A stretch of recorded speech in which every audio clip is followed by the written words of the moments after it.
The smell came first, damp wood, sweat, and something sweetly rancid that clung to the air like regret. In the dim light of a forgotten infirmary, the device waited. They called it the soot box, a name chosen to disguise horror in civility, to make torment sound medical. The surface of the box was blackened, stained with soot and steam. Inside, nothing but darkness. They said it cured women of hysteria. They lied. It began in the late 1400s, in the undercrofts of monastic hospitals, where women were brought for what men called treatment. The church, the physicians, even the apothecaries agreed. Female emotion was a disease. Anger, melancholy, refusal, lust, all signs of imbalance. The cure, they insisted, lay not in kindness or understanding, but in containment. Inside the box, a woman could not move. Her body was pressed upright against a frame, her arms pinned. Her head, barely exposed through a small hole, was encircled by a cold iron collar. The chamber beneath her feet was sealed with pitch. A pipe led from the floor to a furnace where coals smoldered day and night. When the lever was pulled, hot air rose from the furnace into the box, slowly, deliberately. The sound it made was like a whisper turning into a scream. The priests would stand by and pray.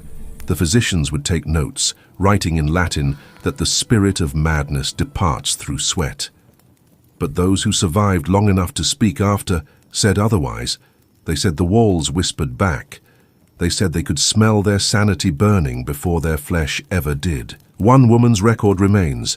Her name, Hermine of Rouen, a midwife accused of melancholic contagion. Her only crime was speaking against the bishop's physician. She was locked inside the soot box for 3 days. On the 4th, she was found collapsed, her skin blistered, her voice gone.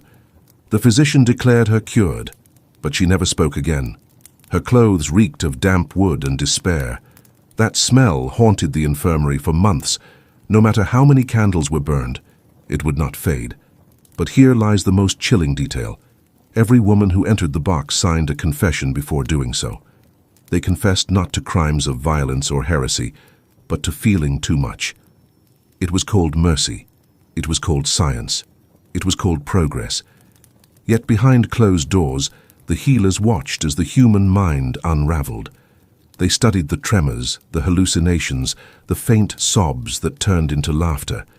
And when the mind finally broke, they called it cure achieved, because what frightened them most was not the disease, it was the defiance. And that is why the soot box was built. It was never meant to heal, it was meant to silence. But silence in that room was never pure. The wood groaned, the steam hissed, the faint smell of soot clung to the doctor's robes as he recorded each tremor. Even he could not look her in the eyes. He simply wrote, "Patient pacified." The psychological cruelty was deliberate. The woman was isolated from time itself. Inside the box, hours became endless, her screams absorbed by blackened walls. The brain, deprived of air and light, began to fracture. Thoughts looped, broke, dissolved. The human mind, so desperate for control, turned against itself. And the healers watched, taking notes like scholars at a sermon. But the silence that followed was far worse. Some said, at night, when the fire burned low, the soot box still exhaled. A faint, wet sigh, as if something inside remembered. The smell of damp wood and despair was its final breath. 90% of those who hear this story assume it was folklore, a myth from a darker age. But they are wrong. The Church's archives confirm over 30 cases across France and England, each recorded under thermal correction for hysteria, each documented by men whose names now stand proudly in the history of medicine. One physician even wrote, "Through heat, the womb obeys. Through heat, the womb obeys." That line would echo for centuries, buried in Latin manuscripts, resurfacing in modern therapy debates, whispered among historians who dared to translate the text. The cruelty was not random. It was codified, sanctified, practiced in the name of healing.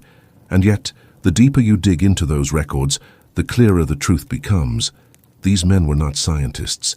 They were architects of obedience. The soot box wasn't an anomaly. It was a message. A woman's suffering could be rewritten as virtue. if done under the banner of medicine. Imagine believing that pain purifies. Imagine thinking that agony is divine, because that was the theology of their medicine, torture baptized as therapy. When Ermine's story was whispered through the villages, women grew silent.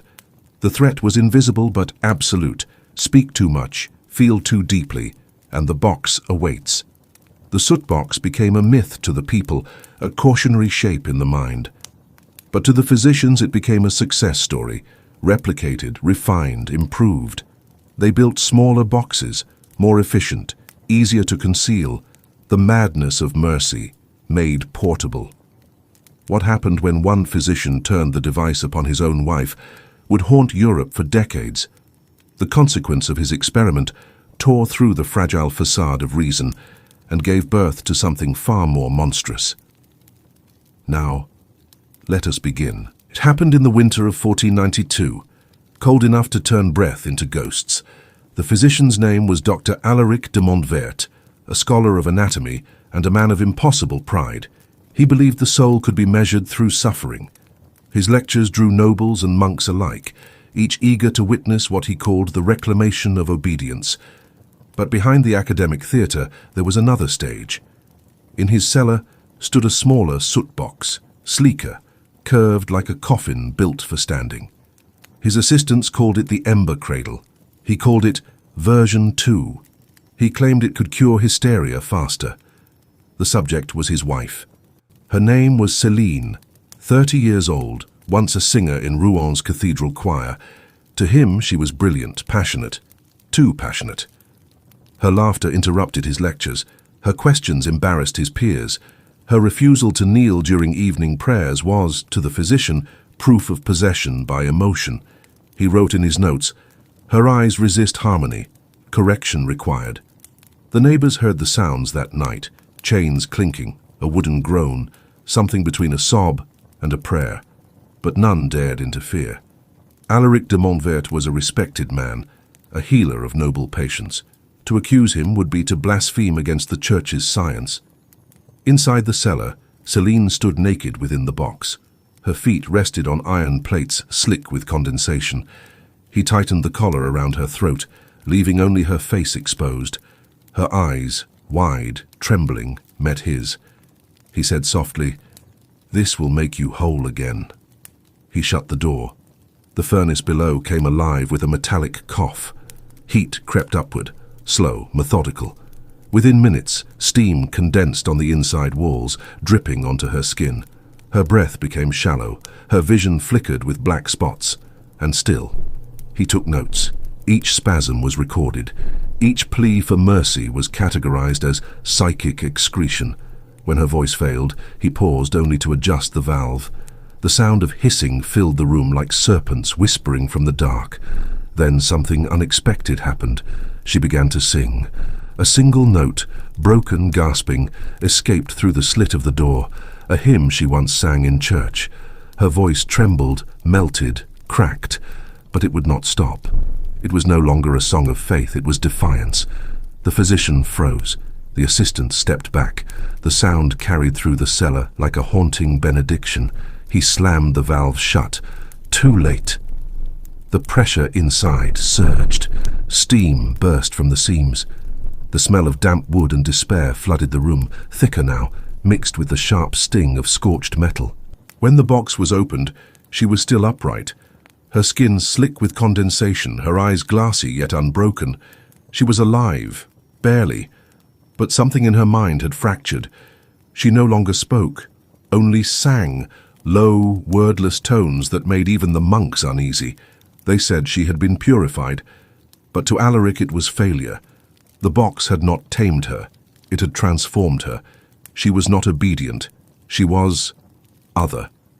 He sealed her away in the upper chamber of his estate, calling her the proof of divinity. Her humming continued through the walls day and night, until the servants refused to stay. Within months, Alaric's sanity began to crumble.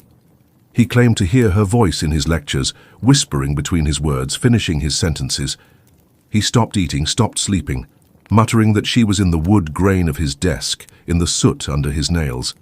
He returned to the cellar to destroy the device, But when he lifted the door, he found ashes. No coals, no timber, no residue. The ember cradle had consumed itself. Only the smell remained. That same scent of damp wood and despair clung to everything he owned. He tried to burn his house. The neighbors found him screaming at the walls, convinced the box had breathed again. He died 3 days later, skin blistered, lungs blackened, his final words a plea whispered to no one, "Make it stop singing." What followed was recorded not by priests but by the city's bailiff, who documented the entire affair as evidence of experimental malpractice. His description was clinical until the end. He wrote, "When the wife's chamber was opened, her body was gone.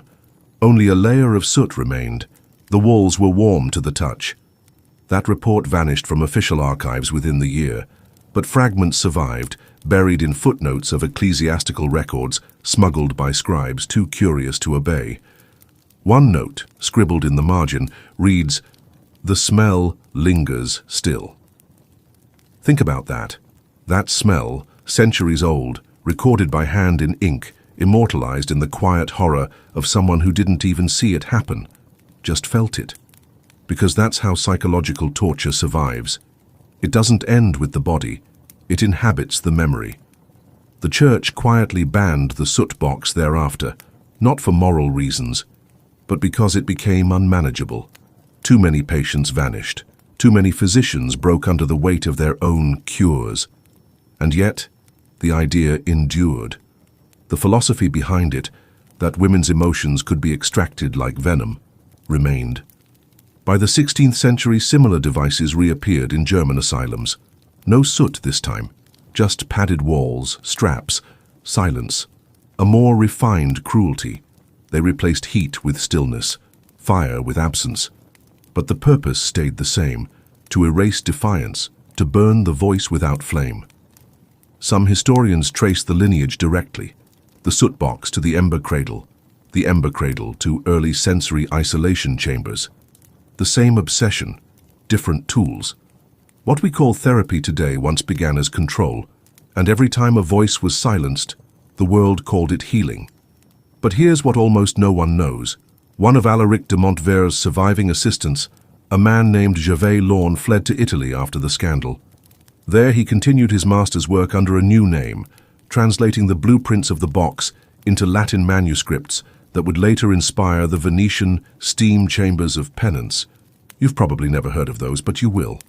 Because what happened in Venice made the soot box look merciful. When the priests began locking children inside to purge inherited hysteria, even the physicians recoiled. The flames were smaller, yet somehow the screams lasted longer. What drives a civilization to disguise cruelty as compassion? Is it faith? Science? Fear of losing control? Or something deeper? Something that still lingers in the way we talk about pain today? The ember cradle was gone, but the mind that built it lived on. The same justification, the same words, echo through centuries of treatment, through padded rooms, through asylums and clinics. It's for your own good. The phrase that has justified more suffering than any blade or chain. The story of Venice revealed how cruelty evolves, how it learns to hide behind progress. And that story begins with a smell. The smell of damp wood and despair drifting across the canals, leading investigators to a convent where the final soot box stood waiting, sealed, humming faintly, as if something inside refused to die. The discovery would change everything, and end everything. The convent stood silent above the Venetian lagoon, its bell tower black with mold, its halls echoing with prayers that no longer reached heaven. It was 1527, plague year. The air smelled of rot, salt, and smoke. But beneath it all, beneath every corridor, every breath, was something older, that unmistakable smell of damp wood and despair. The local magistrate arrived after reports of strange vapors seeping through the chapel floor. The nuns spoke in fragments, their eyes wide and unfocused. They said the sound began after midnight, low humming from the cellar. At first they thought it was the wind through the vents, then it began to breathe. The magistrate descended with 2 guards and a lantern. The steps wound deep into the earth, where stone gave way to soot-stained brick. And there it was, half buried in the ground, ringed with rusted chains, the last soot box. It was smaller than the others, but it pulsed. The air around it shimmered like heat above a forge. The wood was wet to the touch, sweating tar. One guard muttered a prayer. The other refused to go closer. The magistrate knelt, brushing away dust from a brass plaque fixed to the front, constructed by Gervais Lawn, for the reclamation of the soul. Inside, something shifted, a faint exhale, soft, human. The magistrate stumbled backward. The lantern flame flickered. Then came a whisper, barely audible, slipping through the vents of the door. "Is it over?" They tore it open. What they saw was not a person, not entirely. A figure, curled against the back wall, flesh blackened with soot, but unburned. The eyes, open, milky white. The mouth, smiling. She had been dead for days, maybe weeks. But the body was warm, and her throat still vibrated. The guards fled. The magistrate stayed. He wrote later, in a trembling hand, that the sound resonated not from her lungs but from the wood itself, as if the box had learned to breathe through her. He ordered it destroyed, but the nuns refused. They said the box was holy. They said it healed the penitent. They said they could hear forgiveness in its hum. Within months, rumors spread of miracles. Women who touched the box claimed visions, saw lost relatives, heard voices of their unborn children. The church, in its desperation to maintain order amid plague and panic, did not investigate. It blessed it. The soot box became a relic. Pilgrims came by the hundreds. The line outside the convent stretched across the bridge. Those who knelt before the box said it smelled not of soot anymore, but of incense and myrrh. The physicians knew better. The smell was the same. They just couldn't tell the difference anymore. That's how cruelty evolves, not through ignorance but through transformation. The same instrument that broke minds became a shrine. The same screams were recited as hymns. Humanity had perfected its oldest trick, repainting horror as holiness. Yet one woman refused to kneel. Her name was Isolde Ferrand, a novice nurse from Padua, trained under the last surviving pupil of Alaric de Montvert. She knew the diagrams, the chambers, the heat systems. She recognized the craftsmanship. When she touched the box, she felt vibration under her fingertips. It wasn't divine, it was mechanical. There were pipes beneath the floor. She followed them, through the crypt, behind false walls, until she found a hidden furnace faintly glowing. Inside she saw bones, charred fragments of small hands and ribs. Children. She didn't scream. She just stood there, listening to the hiss of air through the pipes. Each breath the box exhaled came from below, from the burning remains. The relic was no miracle. It was a tomb that breathed with the dead. Isolde confronted the Mother Superior, who only smiled. "The body is the vessel of sin," she said softly, "and the vessel must be emptied." That night, Isolde locked the doors and flooded the cellar with oil. As the flames rose, the nuns gathered above, chanting prayers as the fire devoured the floor beneath their feet. The last thing they heard before the roof collapsed was that same humming, rising, cracking, screaming through the smoke. When dawn came, the convent was gone. Only blackened stone and the faint acrid scent of soot remained. The Vatican declared it a tragedy. No mention of a device. No mention of voices. The event was recorded simply as the fire of San Telaro. But in private correspondence, one witness described something stranger. 3 days after the fire, he passed through the ruins. In the ashes, he found a fragment of wood, still warm. When he lifted it, he swore he heard breathing. He dropped it and fled. The letter ends with a single line. "The smell follows me." And that smell, that clinging note of damp wood and despair, would survive the centuries. Physicians in later generations described it when testing early steam therapy devices. Even modern researchers studying 19th century sensory isolation tanks have noted faint traces of soot embedded in preserved oak frames. Coincidence or continuity? Because history doesn't erase cruelty, it repackages it. Every era finds its own soot box. Today it might not look like a furnace. It might be a hospital room with no windows, a padded chamber where silence replaces fire, a therapy that numbs instead of heals. Different materials, same intention, to quiet the inconvenient voice, to make defiance diagnostic. And if you listen closely between the hum of the machines and the sterile hiss of modern medicine, you can still hear it. That faint, slow exhale. The same sigh from 500 years ago. The sound of compliance being born. The true horror of the soot box was never the heat. It was the idea behind it, believing that pain could restore order, that obedience was health. That madness was not a sickness, but a rebellion. When they burned the last convent, they thought they'd destroyed the device. But they didn't understand. The box was never just wood and iron.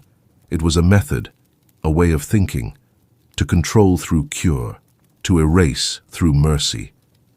And that idea still breathes. Think of every time history has whispered that suffering refines the soul, every culture that's called agony enlightenment, every mind that's been treated until it stopped questioning. The soot box is not gone, it has changed its name. So the next time you smell something faintly damp, faintly burnt, when you feel unease you can't explain, remember the women who stood inside that darkness. Remember what was done in the name of healing, because somewhere, deep in that blackened history, something still hums. The box is breathing again. Now ask yourself, what price do we pay for obedience today? If you found this story buried in the archives and it unsettled something inside you, you're not alone. Subscribe to Crimson Archive because the past isn't finished with us yet.